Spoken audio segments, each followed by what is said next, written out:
میرا غصے کی شدت سے بہت برا حال ہو رہا تھا، سمجھ نہیں آ رہا تھا کہاں جاؤں، کیا کروں۔ گھر والوں نے بھی میرے ساتھ بہت زیادتی کی تھی، محض پیسے کے لیے اندھے شخص کے ساتھ مجھے بیاہ دیا تھا، ایک ایسا انسان جو اپنی مرضی سے دنیا کو دیکھ بھی نہیں سکتا، کہیں پہ اکیلے آ جا نہیں سکتا، اسے میرا ہمسفر بنا دیا تھا۔ میرے گھر والوں کو تو اس چیز کا فائدہ ہو گیا تھا، انہیں ضرورت کو پورا کرنے کے لیے پیسہ مل گیا تھا، مگر میں کہاں جاتی؟ مجھے تو کوئی راستہ نظر نہیں آ رہا تھا۔ تبھی دروازے کے پاس کھٹ کھٹ کی آواز سنائی دی، پھر دروازے کے اندر وہ آتا دکھائی دیا، اس کے ساتھ اس کا نوکر بھی موجود تھا جو ہر وقت اس کے ساتھ رہتا تھا۔ وہ اسے کمرے میں بٹھا کر واپس چلا گیا اور جاتے جاتے مجھے کہنے لگا کہ اگر کسی بھی چیز کی ضرورت ہو، کوئی بھی مسئلہ ہو تو مجھے آواز دے کر بلا لیجیے گا، میں ساتھ والے کمرے میں ہوں۔ میرے آنسو بہہ رہے تھے، میں نے ہاں میں سر ہلا دیا اور میرا شوہر میرے پاس بیٹھ گیا اور اپنے ہاتھوں سے ٹٹول کر میرے ناخن دیکھنے لگا۔ غصے کی ایک لہر میرے پورے وجود میں دوڑ گئی تھی۔ میں نے اس کا ہاتھ پیچھے جھٹک دیا تھا۔ اس کے چہرے پر حیرت کے تاثرات تھے، وہ اس رد عمل کے لیے تیار نہیں تھا۔ وہ تو یہ سمجھ رہا تھا کہ میں غریب خاندان کی لڑکی ہوں جو اس کی دولت سے مرعوب ہو کر شادی کر رہی تھی۔ اسے کیسے دھتکار سکتی تھی؟ میں ایک پل بھی اسے اپنے پاس برداشت نہیں کر پا رہی تھی۔ وہ مجھ سے چھوٹی چھوٹی باتیں کر رہا تھا، میری پسند ناپسند کے بارے میں پوچھ رہا تھا، مگر میں کچھ بھی سن نہیں پا رہی تھی۔ میرا ذہن یہی تانے بانے بن رہا تھا کہ میں اس شخص سے کیسے جان چھڑواؤں۔ بار بار میری نگاہوں کے سامنے امجد کا چہرہ آ رہا تھا۔ تبھی میرے ذہن میں ایک آئیڈیا آیا اور میں اسے جلدی سے کہنے لگی کہ میں ابھی کپڑے بدل کر آتی ہوں، اتنے بھاری کپڑوں کی وجہ سے میں تھک گئی ہوں، آپ تب تک آرام کر لیں۔ اسے بستر پر لٹا کر میں باتھ روم سے کپڑے بدل کر باہر نکل آئی تھی۔ اب مجھے سمجھ نہیں آ رہی تھی کہ میں اس ملازمہ کو کہاں پر ڈھونڈوں جو اس گھر میں مستقل رہتی تھی اور جس نے مجھے آتے ساتھ ہی اپنی مجبوریوں کی لمبی لمبی داستان سنا دی تھی۔ اور اب میں سوچ رہی تھی کہ اس کی مجبوریوں کو کیوں نہ اپنے فائدے کے لیے استعمال کروں۔ میں کمرے سے باہر نکل آئی، سامنے ہی ایک طرف ملازموں کے کوارٹرز تھے، سامنے ہی چوکی دار تھا۔ وہ مجھے دیکھ کر حیران رہ گیا۔ بیگم صاحبہ، آپ اس وقت باہر کیا کر رہی ہیں؟ آپ کو کوئی کام تھا؟ میں نے اسے کہا کہ مجھے شازیہ سے بات کرنی ہے، کہاں ہے وہ؟ اسے بلا دو۔ تبھی چوکیدار شازیہ کو بلا کر لایا، وہ شاید سو رہی تھی۔ میں نے اسے جگایا، وہ حیران نظروں سے مجھے دیکھنے لگی اور پوچھنے لگی، کچھ چاہیے تھا بیگم صاحبہ؟ میں اس کا ہاتھ پکڑ کر لاؤنج میں لے آئی اور اپنے ہاتھ میں پہنی ہوئی قیمتی سونے کی انگوٹھی اس کے ہاتھ پہ رکھ دی جو بری میں میرے شوہر نے میرے لیے زیورات کے ساتھ بھجوائی تھی۔ مجھے وہ انگوٹھی بہت پسند آئی تھی، مگر اب جو میں کرنے جا رہی تھی اس کے لیے مجھے اپنی پسندیدہ چیز سے قربانی دینا اتنا مشکل نہیں لگ رہا تھا۔ میں نے شازیہ کو کہا کہ تم سے مجھے کام ہے، اگر تم میرا وہ کام کر دو گی تو میں تمہیں 50,000 روپے دوں گی۔ تم نے کہا تھا کہ تمہاری بیٹی بیمار ہے، اس کے علاج کے لیے تمہیں پیسے چاہیے۔ وہ حیران نظروں سے مجھے دیکھنے لگی۔ میں نے اس سے کہا کہ میں تمہاری بیٹی کا علاج بھی کروا دوں گی اور تمہاری تمام ضرورتوں کو بھی پورا کر دوں گی، بس تمہیں میرا یہ کام کرنا ہوگا۔ جب میں نے اسے یہ بات بتائی تو وہ ہکا بکا رہ گئی، پھر وہ کانوں کو ہاتھ لگانے لگی اور کہنے لگی، میرے بندے کو اگر یہ پتہ چل گئی تو نہ جانے کیا ہوگا۔ بی بی جی، آپ ایسا مت کریں۔ مگر میں نے اسے بازو سے پکڑ کر جھنجھوڑ دیا اور اسے کہنے لگی کہ تو پھر میں تم پر چوری کا الزام لگا کر تمہیں اس گھر سے باہر نکلوا دوں گی۔ وہ پھٹی پھٹی آنکھوں سے میرے چہرے کی طرف دیکھنے لگی۔ اس کے پاس کوئی چارہ نہیں رہا تھا کہ وہ میری بات مان لے۔ تبھی وہ میری بات پر راضی ہو گئی اور میرے ساتھ کمرے میں چلی گئی تھی۔ میں اسے اپنی جگہ پر بستر پر لٹا کر خود کمرے سے باہر نکل آئی اور تقریباً 1 گھنٹے کے بعد وہ کمرے سے سر جھکائے نکلی تو وہ خوشی کی ایک لہر میرے پورے وجود میں اتر گئی تھی۔ میں نے اس کا شکریہ ادا کیا اور وہ جھکی نظروں کے ساتھ وہاں سے چلی گئی۔ وہ غریب تھی مگر بے غیرت نہیں تھی، مجبوری کی وجہ سے اسے یہ کام کرنا پڑا تھا۔ میں جب کمرے میں آئی تو میرا شوہر سو رہا تھا۔ میں بھی ایک جگہ پر لیٹ گئی اور سوچنے لگی کہ بر وقت میرے دماغ نے کام کر لیا، ورنہ اس شخص کو برداشت کرنا میرے لیے ممکن نہیں تھا۔ وہ مجھ سے بہت اچھے طریقے سے بات کرتا، میرا بہت خیال رکھتا، مجھ سے بہت محبت کرتا تھا، مگر اسے دیکھ کر ایک نفرت کا احساس میرے پورے وجود میں چھا جاتا اور مجھے سخت ناگواری کا احساس ہونے لگتا تھا۔ میرا تو دوبارہ اپنے امی ابو سے بات کرنے کو دل ہی نہیں کر رہا تھا۔ جو کچھ انہوں نے میرے ساتھ کیا تھا اس کے بعد میں واپس جانے پر تیار نہیں تھی۔ پھر ایک دن امی خود آ گئی اور روتے ہوئے مجھے گلے سے لگا لیا اور شکوہ کرنے لگی کہ تم اتنے دن سے ایک بار بھی ملنے کے لیے نہیں آئی۔ امی کی بات سن کر میرا دل اداس ہو گیا تھا۔ تبھی میرا شوہر بھی کہنے لگا کہ تم ان کے ساتھ کچھ دن کے لیے چلی جاؤ۔ یوں میں بجھے دل سے امی کے ساتھ رہنے کے لیے آ گئی تھی۔ اور پھر ایک دن میری امجد سے ملاقات ہوئی تھی۔ اس کو دیکھ کر پرانی محبت بیدار ہو گئی۔ اس نے بھی ایک شکوہ کن نظر مجھ پر ڈالی اور دوبارہ سے وہ اپنے کام میں مصروف ہو گیا تھا۔ وہ اس وقت چھت پر پتنگ اڑا رہا تھا۔ کافی دیر تک میں نے اسے نظر انداز کرنے کی کوشش کی، مگر جب خود پر قابو نہ پا سکی تو بالآخر میں دل کے ہاتھوں مجبور ہو کر اس سے مخاطب ہو بیٹھی تھی۔ اور پھر اس کی شکوے بھری باتیں سن کر مجھے اندازہ ہو گیا کہ وہ بہت دکھی ہے۔ اس سے زیادہ تو میں دکھی تھی۔ اس سب میں میرا کوئی قصور بھی نہیں تھا۔ اس کے چہرے کی طرف دیکھتے ہوئے میرے ذہن میں وہ پرانا خیال آیا اور میں سوچنے لگی کہ اس خیال کو پایا تکمیل تک کیسے پہنچاؤں۔ گھر آنے کے بعد میں نے اپنی منصوبے پر عمل درآمد کرنا شروع کر دیا تھا۔ وہ ملازمہ اپنی مجبوری کی وجہ سے میری بات ماننے پر مجبور تھی۔ اس کی طرف سے تو مجھے اطمینان تھا کہ وہ یہ بات کسی کو نہیں بتا سکتی۔ دوسری طرف صفدر تھا جو میرے شوہر کا چمچہ تھا۔ وہ اس کا بہت زیادہ مخلص تھا، ہر بات اسے بتاتا تھا۔ اسے راستے سے ہٹانے کے لیے پھر میں نے یہ منصوبہ بنایا۔ آدھی رات کو فون کر کے میں نے اسے کمرے میں یہ کہہ کر بلایا کہ میرے شوہر کی طبیعت خراب ہے۔ وہ فوراً سے کمرے میں آ گیا۔ تب میں چیخنے لگی، شور مچانے لگی۔ میرا شوہر بھی ہڑبڑا کر اٹھ بیٹھا اور جب مجھ سے رونے کی وجہ پوچھی تو میں اس سے کہنے لگی کہ تمہارے ملازم نے میرے ساتھ بدتمیزی کرنے کی کوشش کی ہے۔ صفدر یہ سن کر پریشان ہو گیا تھا۔ اس نے اپنی صفائی دینے کی بہت کوشش کی، مگر میرے شوہر نے وہی سنا جو میں نے اسے سنایا تھا اور وہی دیکھا جو میں اسے دکھا رہی تھی، اور اس نے پھر صفدر کو اس نوکری سے نکال دیا تھا۔ صفدر نے بے گناہی ثابت کرنے کی بہت کوشش کی، مگر اسے بالکل بھی اس میں کامیابی حاصل نہیں ہوئی تھی۔ اور اب سوچے سمجھے منصوبے کے تحت میں نے اپنے شوہر کو کہا کہ میرا دور کا کزن ہے، ویسے بھی اسے نوکری کی تلاش ہے، وہ آپ کے ساتھ رہے گا، آپ کا خیال بھی رکھے گا۔ یہ سن کر میرے شوہر کہنے لگے کہ اگر تم ایسا کہہ رہی ہو تو صحیح ہی ہوگا، اور ویسے بھی تم سے زیادہ میرے ساتھ اور کون مخلص ہو سکتا ہے۔ ان کی بات سن کر ایک پل کو میں شرمندگی کی گہرائی میں ڈوب گئی تھی کہ میں ان کے ساتھ کیا کر رہی تھی اور ان کے میرے بارے میں کیسے جذبات تھے، مگر میں نے اپنے جذبات کو سلا دیا تھا اور پھر میں نے امجد کو گھر میں رکھ لیا تھا، اسے صفدر کی جگہ دے دی تھی، اور وہ بھی میری وجہ سے یہ کام کرنے پر تیار ہو گیا تھا۔ یہ اتنا بڑا گھر تھا، یہاں پر وہ آرام سے رہ رہا تھا، اسے کسی چیز کی کوئی کمی نہیں تھی، اور یہاں پر اسے میری موجودگی بھی میسر تھی۔ ہم دونوں ہی بہت خوش تھے، کامیابی سے کھیل کھیل رہے تھے۔ میں اپنی ملازمہ کو اپنے کمرے میں بلا لیتی تھی اور خود امجد کے کمرے میں چلی جاتی تھی۔ سب کچھ میری مرضی کے مطابق ہو رہا تھا۔ ایک دن میرے شوہر کہنے لگے کہ میں کام کے سلسلے میں ملک سے باہر جانا چاہتا ہوں۔ یہ سن کر میں بوکھلا گئی کہ اگر وہ ملک سے باہر جائیں گے تو امجد بھی تو ان کے ساتھ جائے گا، اور امجد کے بغیر میں کیسے رہ سکتی ہوں۔ تبھی باتوں باتوں میں نے اپنے شوہر سے پوچھا کہ آپ اپنے ساتھ کس کو لے کر جائیں گے؟ آپ کا خیال رکھنے کے لیے بھی تو کوئی ہونا چاہیے۔ وہ کہنے لگے کہ میرے ساتھ میرا دوست جا رہا ہے، وہ میرا خیال رکھے گا۔ ان کی بات سن کر میں مطمئن ہو گئی۔ مجھے بھلا اس بات پر کیا اعتراض ہو سکتا تھا؟ وہ پھر ملک سے باہر چلے گئے تھے۔ یہ ایک مہینہ میں نے بہت بھرپور انداز میں گزارا تھا۔ اپنے شوہر کے پیسے کا استعمال کرتے ہوئے میں امجد کے ساتھ عیش کر رہی تھی۔ پورے پاکستان میں وہ جگہ جہاں پر میں کبھی جانے کا تصور بھی نہیں کر سکتی تھی، ان سب جگہوں پر نہ صرف ہم دونوں گھومنے کے لیے گئے تھے بلکہ ہم دونوں نے بہت زیادہ انجوائے کیا تھا۔ زندگی میں آنے والے یہ لمحات ہم لوگوں نے بھرپور طریقے سے گزارے تھے۔ ہم دونوں ہی بہت خوش تھے۔ اور پھر ایک مہینے کے بعد جب میرے شوہر گھر آ گئے تو وہ پہلے سے بدلے ہوئے لگ رہے تھے۔ انہوں نے مجھ سے نارمل انداز میں ہی بات کی تھی، مگر پھر بھی ان کا لہجہ بدلا ہوا تھا۔ دیکھنے میں بھی وہ پہلے سے زیادہ صحت مند ہو گئے تھے۔ ان کے چہرے پر بھی سنجیدگی تھی، اور رات کو پھر حسب معمول میں نے ملازمہ کو اپنے کمرے میں بلا لیا اور پھر خود امجد کے کمرے میں چلی گئی۔ مجھے اس کے کمرے میں گئے ہوئے تھوڑی ہی دیر گزری تھی جب ایک دم دروازہ کھلا اور کمرے کی لائٹ آن ہو گئی، اور جب میں نے پیچھے مڑ کر دیکھا تو میں نے جب آنکھیں کھولی تو گھر میں غربت کا ماحول دیکھا تھا۔ ساری زندگی میں نے ہر چیز کے لیے ترستے ہوئے گزاری تھی۔ گھر میں امی ابو کے علاوہ ہم 5 بہن بھائی تھے۔ میں بہن بھائیوں میں سب سے بڑی تھی۔ یوں گھر کے کام کاج کی ساری ذمہ داریاں مجھ پر ہی تھیں۔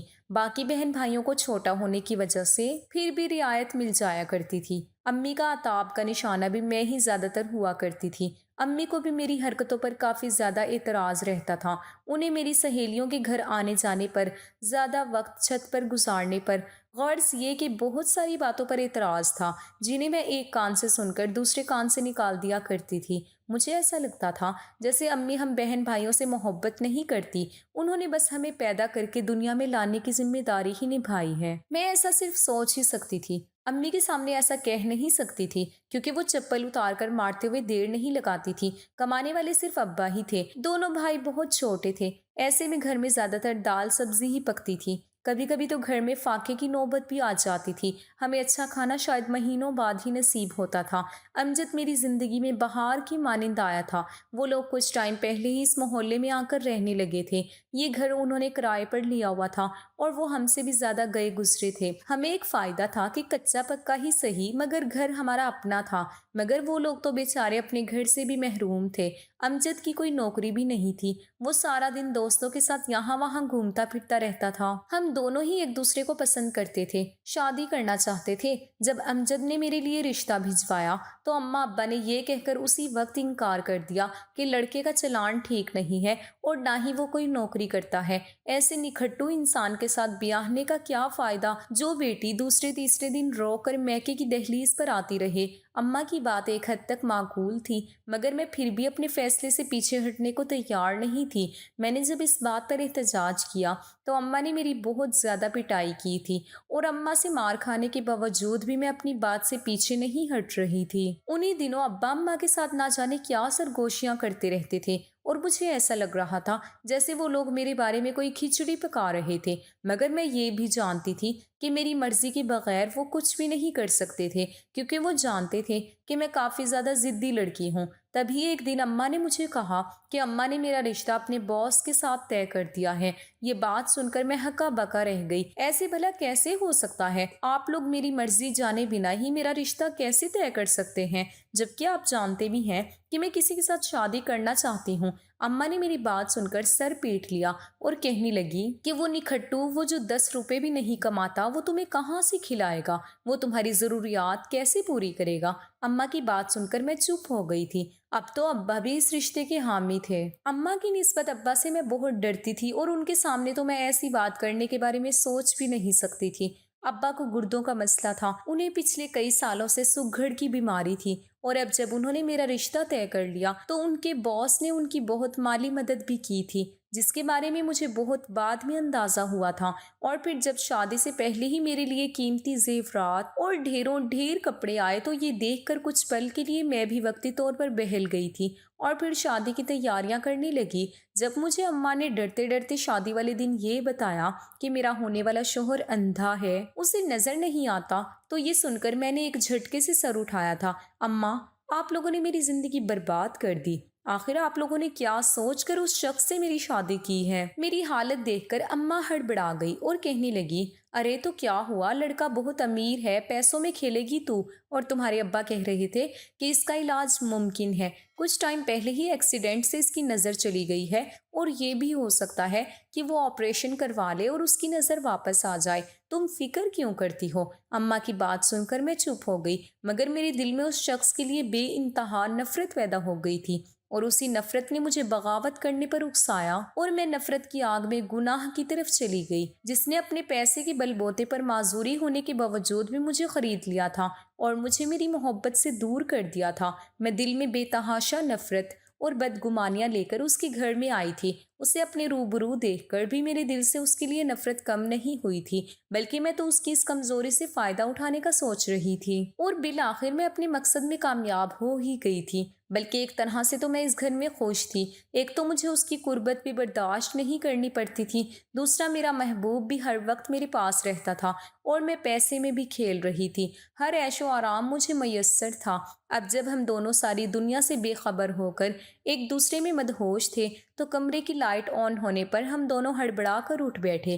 دروازے کے بیچ میرا شوہر کھڑا تھا، وہ بالکل سامنے دیکھ رہا تھا۔ اسے دیکھ کر ایک پل کو میری سانس رک گئی مگر اس کے اندھا ہونے کا سوچ کر میری سانس میں سانس آئی تھی۔ کافی دیر تک وہ وہیں پر کھڑا رہا۔ اسے دیکھ کر ہم لوگ پھر سے ایک دوسرے میں مصروف ہو گئے تھے۔ وہ دروازہ بند کر کے وہاں سے چلا گیا تھا۔ اپنے شوہر کی یہ کمزوری میرے لیے بہت فائدہ مند ثابت ہوئی تھی، اور اگلے دن جب میں صبح ناشتہ کرنے کے لیے ٹیبل پر آئی تو یہ دیکھ کر میں ہکا بکا رہ گئی۔ سامنے ٹیبل پر میرا شوہر بیٹھا ہوا تھا، اور حیرانگی کی بات یہ تھی کہ اس کے ہاتھوں میں ایک اخبار تھا۔ آنکھوں پہ گلاس ٹکائے وہ اخبار پڑھنے میں مصروف تھا۔ میں نے اور امجد نے حیران و پریشان نظر ایک دوسرے پر ڈالی۔ یہ سب کیا تھا؟ تبھی میرے شوہر نے مجھ پر ایک بھرپور نظر ڈالی اور کہنے لگے کہ میں تمہیں ایک خوشخبری سنانا بھول گیا تھا کہ میں باہر اپنی آنکھوں کا آپریشن کروانے کے لیے گیا تھا اور میری نظر واپس آ گئی ہے۔ اس کی بات سن کر میرا اوپر کا سانس اوپر، نیچے کا سانس نیچے ہی رہ گیا تھا۔ اس کا مطلب تھا کہ رات جو کچھ بھی ہوا تھا اس نے دیکھ لیا تھا۔ اس پر میری حقیقت کھل گئی تھی۔ میرے چہرے کے تاثرات دیکھ کر وہ مسکرایا اور کہنے لگا، میں نے تم پر اعتبار کیا تھا، تم سے سچی محبت کی تھی۔ جب تم نے صفدر پر الزام لگایا تھا تو میں تبھی چونک گیا تھا، اور پھر آفس میں جانے کے بعد میں نے صفدر کو اپنے آفس میں بلایا تو ہچکچاتے ہوئے اس نے مجھے بتایا کہ تم جھوٹ بول رہی ہو، اس پر الزام لگا رہی ہو۔ اس سب میں نہ جانے تمہارا کیا مقصد ہے، اور تبھی میں تمہاری حقیقت خود جاننا چاہتا تھا۔ میں کسی اور کے منہ سے تمہارے بارے میں کچھ بھی سننا نہیں چاہتا تھا، اور مجھے یہ بھی خبر نہیں تھی کہ وہ سچ کہہ رہا ہے یا جھوٹ کہہ رہا ہے۔ اور اب جب میں آپریشن کروا کر واپس آیا تو تم نے جب ملازمہ کو میرے کمرے میں بھیجا تو میں ٹھٹک گیا تھا۔ ملازمہ بھی مجھے اندھا سمجھ رہی تھی، مگر جب میں نے اس سے بات کی اور اس سے یہ سب پوچھا تو وہ پہلے تو ڈر گئی اور پھر روتے ہوئے کہنے لگی کہ میں مجبور تھی، میں نے جو کچھ بھی کیا مجبوری کی وجہ سے کیا۔ اس کی بات سن کر غصے کی ایک شدید لہر میرے پورے وجود میں آ گئی تھی۔ تبھی میں اپنا شک دور کرنے کے لیے اس کمرے میں آیا تو مجھے اندازہ ہو گیا کہ تم یہ سب کچھ کیوں کر رہی ہو۔ اس نے میرے ہاتھ میں ایک خاکی رنگ کا لفافہ دیا اور کہنے لگا کہ اس میں تمہارے طلاق کے کاغذات ہیں، میں نے تمہیں اپنے رشتے سے آزاد کر دیا ہے۔ میں نے بے یقینی سے نظر اس پر ڈالی تھی، اس نے تو مجھے معافی مانگنے کا موقع بھی نہیں دیا تھا اور فیصلہ سنا دیا۔ تبھی اس نے ایک اور فائل میرے حوالے کی اور کہنے لگا کہ یہ چھوٹا سا اپارٹمنٹ میں نے تمہارے نام خریدا تھا، چونکہ یہ تمہارا تحفہ تھا، تمہارے لیے خریدا تھا، تو میں یہ تمہارے ہاتھ میں ہی دینا چاہتا ہوں۔ اب تم جو چاہے اس کا کرو، اور مبارک ہو، اب تم آزاد ہو اپنی مرضی سے اپنی زندگی گزارنے کے لیے۔ ہم دونوں مرے مرے قدموں سے وہاں سے نکلے تھے۔ یہ بھی غنیمت تھا کہ اس نے میرے نام پر اپارٹمنٹ کر دیا تھا، اور میرے بیگ میں بھی اچھے خاصے پیسے موجود تھے۔ واپس آتے ہوئے میں اپنے کپڑے اور تمام زیورات بھی اٹھا کر لے آئی تھی، جو کہ کافی ٹائم تک ہم دونوں کی ضروریات پوری کرنے کے لیے کافی تھے۔ ہم دونوں اس اپارٹمنٹ میں آ کر رہنے لگے، اور پھر عدت مکمل ہوتے ہی میں نے امجد پر زور دینا شروع کر دیا کہ مجھ سے نکاح کر لو۔ اس نے مجھ سے شادی کر لی تھی، سارا دن وہ گھر میں ہی رہتا تھا۔ اب میرے پاس پیسے اور زیورات ختم ہونے لگے تھے۔ اب میں صبح شام امجد کو کہتی تھی کہ کوئی کام دھندا کر لو، آخر کب تک یوں گھر میں پڑے رہو گے۔ جب بھی میں اسے یہ بات کہتی تو وہ مجھے پیار سے ٹال دیتا، مگر اب میری برداشت جواب دے گئی تھی۔ اب میں اسے غصے سے یہ بات کہتی تھی، اس وجہ سے اس نے مجھ پر ہاتھ اٹھانا بھی شروع کر دیا تھا۔ میں جب بھی اس سے کمانے کی بات کرتی تو وہ مجھ پر غصہ کرنے لگتا، مجھے مارنے لگتا۔ وہ تو نکھٹو انسان تھا، اسے تو کام کرنے کی عادت ہی نہیں تھی۔ اماں کی بات بالکل صحیح تھی، وہ صرف آوارہ گردی ہی کر سکتا تھا، بہت اچھی اچھی باتیں کرتا تھا، اس کے علاوہ اس میں اور کوئی گن نہیں تھا۔ مگر افسوس کہ میں انہی خوبیوں کی وجہ سے اس پر مرتی تھی اور اپنا ہنستا بستا گھر اجاڑ بیٹھی تھی۔ میرے ماں باپ مجھ سے ناراض تھے، وہ میری شکل دیکھنے کے بھی روادار نہیں تھے، اور یہاں پر میں ہر وقت جلتے کٹتے دن گزار رہی تھی۔ تعلیم بھی میری میٹرک تک تھی، مجھے کسی اچھی جگہ پر نوکری بھی نہیں مل سکتی تھی۔ تبھی میں نے ایک فیکٹری میں کام کرنا شروع کر دیا تھا۔ صبح سے لے کر شام تک میں فیکٹری میں کام کرتی رہتی تھی، اور جب گھر میں آتی تو میرا شوہر اپنے بستر پر لیٹا ہوا ٹی وی دیکھنے میں مصروف ہوتا تھا۔ اسے دیکھ کر غصے کی لہر میرے وجود میں دوڑ جاتی تھی، اور پھر سارے دن کی تھکی ہاری میں گھر کے کام کرنے میں مصروف ہو جاتی تھی۔ بار بار میری آنکھوں سے آنسو بہتے اور مجھے اپنے وہ عیش بھرے دن یاد آ جاتے جو میں نے اپنے پرانے شوہر کے گھر میں گزارے تھے، اور اب تو وہ دن جیسے میرے خواب بن کر رہ گئے تھے۔ میں اپنے گناہوں کی وجہ سے یہ اذیت اور ذلت بھرے دن گزارنے پر مجبور ہو گئی تھی۔ اماں کے گھر جاتی تو وہ بھی مجھے دیکھ کر منہ دوسری طرف کر دیا کرتی تھی۔ میں روتے چہرے کے ساتھ وہاں سے واپس آتی۔ میں گھر اور نوکری میں جیسے گن چکر بن کر رہ گئی تھی۔ میں اب ہر لمحے پچھتاتی رہتی تھی۔ اگر میں اماں کی بات مانتی اور تھوڑا سا سمجھ سے کام لیتی اپنے شوہر کو عزت اور محبت دیتی۔